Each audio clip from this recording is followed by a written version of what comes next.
Part 2 में हम सबसे पहले एक्सटर्नल इनडायरेक्ट एड्रेसिंग मोड के बारे में बात करेंगे। ये जो मोड है वो इनडायरेक्ट एड्रेसिंग मोड का ही पार्ट है, पर इसमें मूव एक्स इंस्ट्रक्शन यूज़ होता है। जैसे कि हमने लास्ट वीडियो में देखा था कि इनडायरेक्ट जो एड्रेसिंग मोड है उसमें @ साइन यूज़ होता है, तो यहाँ भी हम @ साइन यूज़ करते हैं। और ये जो इंस्ट्रक्शन है मूव एक्स वो एक्सटर्नल रैम और एक्यूमुलेटर के बीच डेटा ट्रांसफ़र करने के लिए यूज़ होती है। तो जब एड्रेस 16 बिट का होता है तो हम DPTR यूज़ करते हैं, और जब एड्रेस 8 बिट का होता है तो हम R0 या R1 रजिस्टर यूज़ कर सकते हैं। तो यहाँ पे एक पिक्चर के द्वारा मैंने बताया कि हम कैसे एक्सटर्नल मेमोरी में से डेटा ट्रांसफ़र करते हैं। अगर इसका एड्रेस 2050 है तो वो हम DPTR में उसको रखेंगे, जैसे कि मूव DPTR #2050H, और उसमें से डेटा एक्यूमुलेटर में लाने के लिए MOVX A, @DPTR instruction use करेंगे। ये जो एग्जांपल है वो एक्सटर्नल इनडायरेक्ट एड्रेसिंग मोड का है, जो कि इनडायरेक्ट एड्रेसिंग मोड का ही पार्ट है। इसके एग्जांपल भी एक दो लिए हैं मैंने, तो उसके बारे में बात करेंगे। तो ये जो एग्जांपल है कि हम 30H डेटा को एक्सटर्नल रैम में कॉपी करना चाहते हैं, तो इसके लिए इंस्ट्रक्शन है कि आप पहले एक्यूमुलेटर में डेटा रखो मूव A, #30, और फिर एक्यूमुलेटर में से आप रैम में ले जाना चाहते हो। तो रैम में एड्रेस क्या है 3000, तो 3000 को DPTR में रखना पड़ेगा क्योंकि 16 बिट एड्रेस है। उसके बाद हम MOVX इंस्ट्रक्शन का यूज़ कर सकते हैं, MOVX @DPTR कमाई।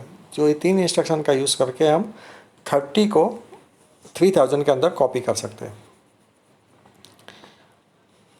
अगर आप बाहर से डेटा अंदर लाना चाहते हो और उसको 40H में कॉपी करना चाहते हो, इंटरनल रैम 40H के अंदर, यहाँ पे इंटरनल रैम 40H के अंदर कॉपी करने को बोला गया है F200 में से। तो F200 जो एड्रेस है वो रैम का है, बाहर एक्सटर्नल रैम का, तो उसको हम DPTR में रखते हैं #साइन करके। उसके बाद जो डेटा है उसको मैं पहले एक्यूमुलेटर में लाऊंगा MOVX इंस्ट्रक्शन से। बाहर से जब हम डेटा लाते हैं तब हम MOVX इंस्ट्रक्शन यूज़ करते हैं। उसके बाद जब डेटा एक्यूमुलेटर के अंदर आ जाता है तो हम फिर मूव इंस्ट्रक्शन का यूज़ कर सकते हैं। तो डेटा को कॉपी कहाँ करना है 40H में, तो मूव 40H, सो इन 3 इंस्ट्रक्शन से हम बाहर से डेटा इंटरनल रैम के अंदर भी ला सकते हैं। तो ये 2 एग्जांपल है वो एक्सटर्नल इनडायरेक्ट एड्रेसिंग मोड के है। इसके बाद हम इंडेक्स्ड एड्रेसिंग मोड के बारे में बात करेंगे। इंडेक्स एड्रेसिंग मोड है, इसके अंदर भी हम DPTR यूज़ करते हैं या फिर PC यूज़ करते हैं, और मूव से इंस्ट्रक्शन का यूज़ करते हैं। तो जो DPTR और PC है उसमें एक एड्रेस रहता है, उसको हम बेस एड्रेस बोलते हैं, और जो एक एड्रेस या फिर एक नंबर एक्यूमुलेटर के अंदर रहता है उसको हम ऑफसेट एड्रेस बोलते हैं।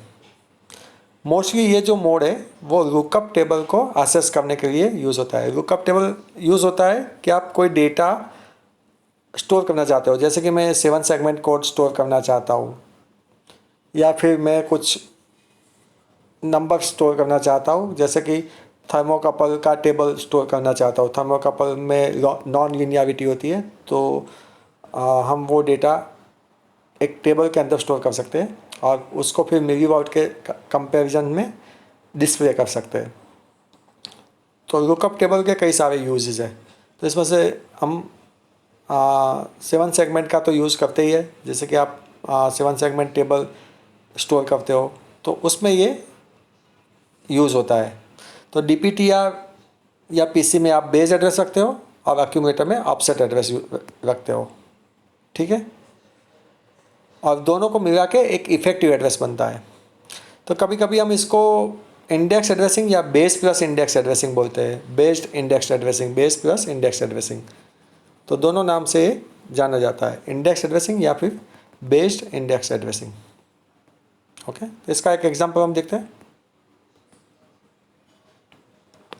मूव सी, इसमें मूव से इंस्ट्रक्शन होता है यूज़ होता है।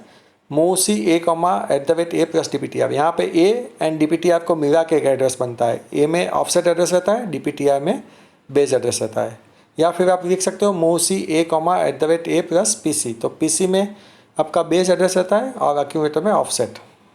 जैसे कि आप डी पी टी आर में 200 है और एक्यूमुलेटर में 5 है, तो दोनों को मिला के 205 होगा। यहाँ पे मैंने एग्जाम्पल में डी पी टी आर में 2000 लिया है, एक्यूमुलेटर में 5, तो अपना एड्रेस बनेगा, इफेक्टिव एड्रेस बनेगा 2005। अब data will copied from 2005 to A. और ये जो है वो एक्सटर्नल ये EPROM मेमोरी या कोड मेमोरी या उसको प्रोग्राम मेमोरी बोलते हैं, उसमें से ये डेटा कॉपी होगा। इट कैन बी एक्सटर्नल और it can be internal. Internal ROM भी हो सकती है या फिर एक्सटर्नल EPROM भी हो सकती है। तो यहाँ से हम डेटा रीड करने के लिए ये इंस्ट्रक्शन यूज़ करते हैं और ये एड्रेसिंग मोड को हम बोलते हैं इंडेक्स्ड एड्रेसिंग मोड। ओके, इसके बाद है रिलेटिव एड्रेसिंग मोड। तो रिलेटिव एड्रेसिंग मोड में हम जो एस जंप इंस्ट्रक्शन यूज़ करते हैं या फिर कंडीशनल जंप इंस्ट्रक्शन यूज़ करते हैं, तो वो उसका रेंज रहता है relative to the instruction from where we want to branch.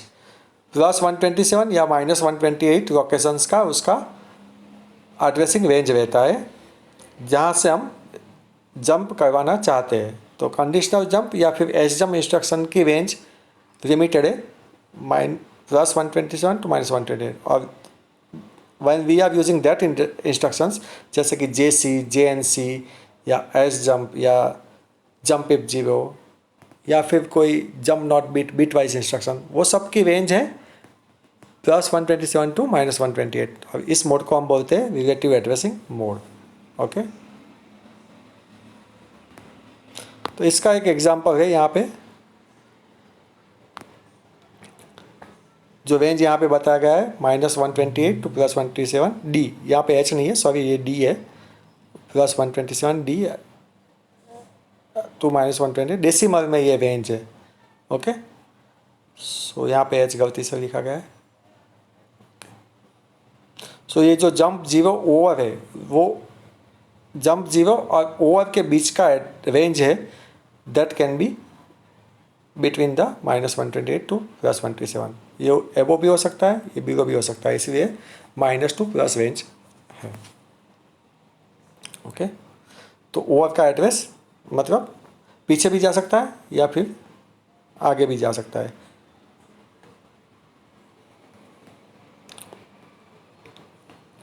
उसके बाद ये भी एक और एग्जांपल मैंने बताया है कि एस जंप स्टार्ट अगर वह इंस्ट्रक्शन यूज़ करते हैं, तो ये जो स्टार्ट है वो इंस्ट्रक्शन और एस जंप के बीच में मूव ए कॉमा #55 और एस जंप के बीच में मैक्सिमम रेंज हो सकती है -128। ओके, अगर हम नीचे जा रहे हैं मतलब फॉरवर्ड जंप है, तो वो एड्रेस रेंज हो सकता है +127।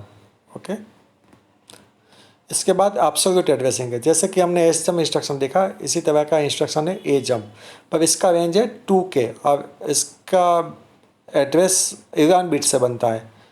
तो ए जंप या फिर a call, when we are using this instructions, then the addressing mode here is absolute addressing mode. So ये दो इंस्ट्रक्शन में हम एब्सोल्यूट एड्रेसिंग मोड का यूज़ करते हैं।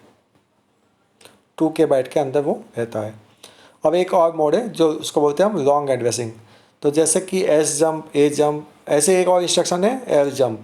तो एल जंप का रेंज कितना रहता है 64K। तो जब हम जानते हैं कि रेंज जो है वो बियॉन्ड 2K या फिर ज़्यादा डिस्टेंस पे हमको इंस्ट्रक्शन ट्रांसफ़र करना है, ब्रांचिंग करना है, उसका एड्रेस 2K रेंज से ज़्यादा है अगर, तो हम एल जंप इंस्ट्रक्शन यूज़ करते हैं। या फिर कहीं भी आप अपना सब रूटीन लिखा हुआ है तो आप एल कॉल इंस्ट्रक्शन यूज़ कर सकते हो।